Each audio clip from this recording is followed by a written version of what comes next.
তরুণ প্রভু এনারা আশ্রমে গিয়ে খুব বৈষ্ণবচিত পন্থায় ওনাকে খুব অভিবাদন করে এখানে নিয়ে আসেন। আমাদের গুরুপাদ পদ্ম এখন বয়স প্রবীণ, প্রায় 97 বৎসরের কাছাকাছি উনি বিরাজমান। তো বৃন্দাবনে অবস্থান হেতু আজকে এসে উপস্থিত হতে পারেননি, তথাপি নিত্য বৈভব সম্পন্ন মূর্তি ধারণ করে হৃদয়ের মধ্যে অবতীর্ণ হয়ে উনি সভা পরিচালনা করছেন। ওনার আনুগত্যে সকলেই আমরা সবাই বিরাজমান। তো আজকের যার আহ্বানের প্রার্থনায় আমরা সকলে বছর বছর এখানে আসি, আমাদের প্রতি খুব স্নেহ সৌহৃদ্য, ওনার কৃপা স্নেহ আমরা প্রাপ্ত হয়েছি। শ্রীপাদ কমল প্রভু এখন আপনাদের কাছে সেবার ধর্মের কথা সেবকের মুখ থেকেই শ্রবণ করতে হয়, সেহেতু ওনার শ্রীমুখ হতে আমরা গুরুপাদ পদ্মের সেবার কথা কিছু সময় শ্রবণ করবো। ওনার কারণে আমরা প্রার্থনা রাখি।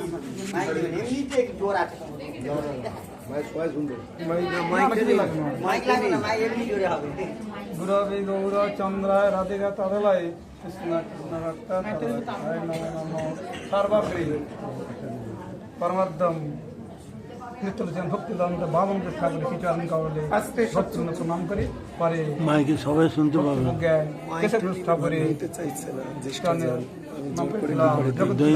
চরণে প্রণাম করি।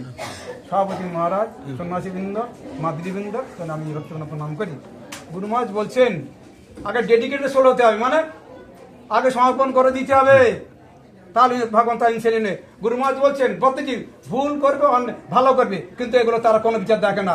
যখন যে ভক্ত তাকে তারা কি চায় না, তখন তার ইনসেরি না, তারা কোনো ব্যবস্থা নেবে না।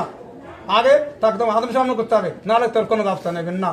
আগে ডেডিকেটেড চলে দেয়, সমর্পণ করতে হবে, তখন তার আত্মা। গুরু মহারাজ বলছেন এই জগৎ বলছে কি বলছেন, এই জড় জগৎ অতীত না হলে আত্মা নিয়ে অসম্ভব। এই জড় জগৎ অতীত মানে হে ভগবান, হে গুরু সুন্দর, হে গুরু পন্থ, আমি তোমার ছাড়া কিছু যাই না, এইটা এইভাবে রাখতে হবে। নাহলে এই জগৎ বলছেন এই জড়জগৎ অতীত হতে অতীত বলছেন, নাহলে আত্মাত্মিক কল্যাণ অসম্ভব। এই জড়জগৎ তাহলে আপনি কিছু পাবেন, তার কাছে বহু দূরে থাকতে হবে, এখানে কিছু পাবেন না। গুরু মহারাজ বলছেন এই জড়জগতের লোকেরা ভালো বুদ্ধি করে, কিন্তু ভগবান গুরুদেব এগুলো কোনো এটা তাদের সাম্য ব্যাপার, তার এটা কোনোটাই দেখে না।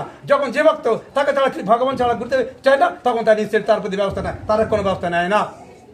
গুরুদেব বলছেন যে সাধন বদল আনুগত্যময়, আনুগত্যময় যদি না থাকে তার সাধন সে কিছুই পাবে না। গুরু মহারাজ বলছেন গুরুপাদ যে মারে আগে বলছেন গুরুদেব সর্বদেবময়, ভগবান দেখেন একসঙ্গে বহু হতে পারে। গুরুদেব সব যত শিষ্য হয় তারা যদি কোনো বিপদে পড়ে, গুরুদেব বহু রূপে তাদেরকে রক্ষা করতে পারে। এ হলো গুরুদেব সর্বদেবময়। আর একটা হলো গুরু মহারাজ বলছেন গুরুদেব আমাদের আশা ভরসা স্থল, গুরুদেব আমাদের জীবন সর্বস্ব। আর গুরুদেব আম্মা নির্ভীক, নিশ্চিন্ত, সুখী। আর মানে আগে বলছেন গুরুদেবকে যদি ভগবান প্রতি না করে, তাহলে স্বাস্থ্যগন্ধ আলোচনা হরিকথা না সব পণ্ড হয়ে যাবে। গুরু মহারাজ বলছেন সমদর্শী সাধু কাকে বলে? সমদর্শী মানে সমান, সমদর্শী মানে যিনি নিশ্চিন্ত মাস্টার শূন্য পরদুঃখ দেখি কৃষ্ণকে স্মরণ, তাকে দর্শন করলে স্মরণ করলে বাধ্য সদ্য কল্যাণ লাভ করে। সমদর্শী আসে সাধু মানে ভগবানের সঙ্গে ওতপ্রোতভাবে জড়িত, সব সঙ্গে ভক্তের আদান প্রদান হয়। আস্তে আস্তে আরে বাবা কি হলো রে বাবা। গুরু মহারাজ কেরম দেখুন, পুরীতে আছে তার গুরুভক্তি কেরম দেখুন, পুরীতে আছে রথ, তারপরে গুরু মহারাজ বলছে আমার গুরু মহারাজ রথ করে চলো আমরা নবদ্বীপ চলে যাবো। কেরম গুরু নিষ্ঠা দেখুন, আমার গুরু মহারাজ রথ করেছে নবদ্বীপে, আমরা চলে যাই, হলো গুরু নিষ্ঠা তোমার লক্ষণ। ওখানে দেখুন পুজো নিতাই বহু অনেক কথা বলে, মানে প্রভুপাদের সময় বহু কথা বলেছেন, প্রভুপাদের সম্বন্ধে বহু সেবা করেছেন, কিন্তু গুরু মহারাজ বলছেন কোনো জায়গা বলেনি আমি প্রভুপাদ সে কথা কোনোদিন বলেনি। বলছে বেদান্ত সমিতি আমার গুরুদেব, মানে কেশব গোস্বামী আমারই গুরুদেব, একথা কোনোদিন তার অহংকার ছিল না। আমি প্রভুপাদ কাছে এলো, তিনি তার কাছে ওই বুদ্ধি রাখেনি আমি প্রভুপাদ শিষ্য, প্রভুপাদ তিনি কেশব গোস্বামী আমার ছিল। তিনি গৌড়ীয় বেদান্ত সমিতি তৈরি করেছেন, বললে গৌড়ী বেদান্ত সমিতি সেটা আমার গুরুদেব, এটা দেখালেন। তিনি ওই অহংকার রাখিনি আমার গুরুদেব, কিন্তু উনি বলেছেন প্রথমে ওই তখন ভক্তিপতি দুজনে মারা ওলো নেই মারাই, এরা দুই হেডমিস্টার আর হেডমিস্টার ছেলে বলছে, তখন আমি পড়ুয়া ছিলাম, আমি একমাত্র, আর সব বাচ্চারা চলে সমস্ত একদম আমি পড়েছিলাম সবচেয়ে কনিষ্ঠ হলো, মধ্যে সবচেয়ে কনিষ্ঠ ছিলেন ভক্তিবন্ত বামন গোস্বামী অত বড় কিন্তু ওই অধিকার রাখেনি, ওই যে অহংকারে আমি প্রভুপাত সেই জাতীয় করে দিন তিনি বলেনি, কিন্তু তার সবটাই প্রতিদিন একটা শ্লোক মুখস্থ সবটাই করতেন, কিন্তু প্রভুপাত প্রতি খুঁজছিলেন গীতা গোটা সব মুখস্থ করে তিনি জানতেন যে ধুরন্ধর রত্ন এক কথা জেনে করতেন রত্ন। তাই গুরুপাত বন্ধু আমাদের কৃপা রাখুন, আমরা যেন গুরুপাত সেবা করতে হয়। এই কথা আমি বক্তব্য রাখলাম। বাঞ্ছা প্রতিদিন অনেক কথা এইটুকু 2 মিনিট বললেন। এখন আপনাদের কাছে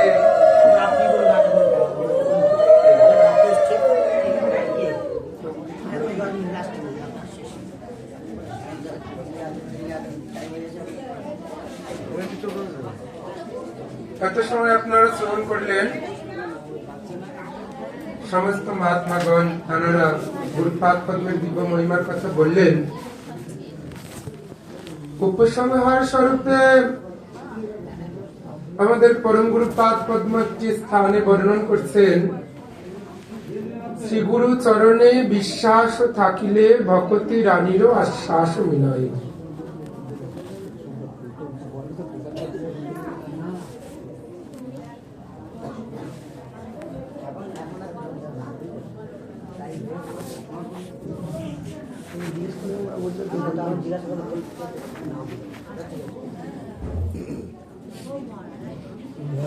বলছেন শ্রী গুরু চরণে বিশ্বাস থাকিলে ভকতি রানীরও আশ্বাস মিলয়।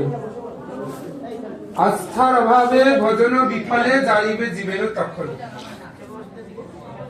গুরুপাদ পদ্মের যে মহিমা কথা আপনারা শ্রবণ করলেন, তার প্রতি আপনাদের যতখানি বিশ্বাস জাগ্রত হবে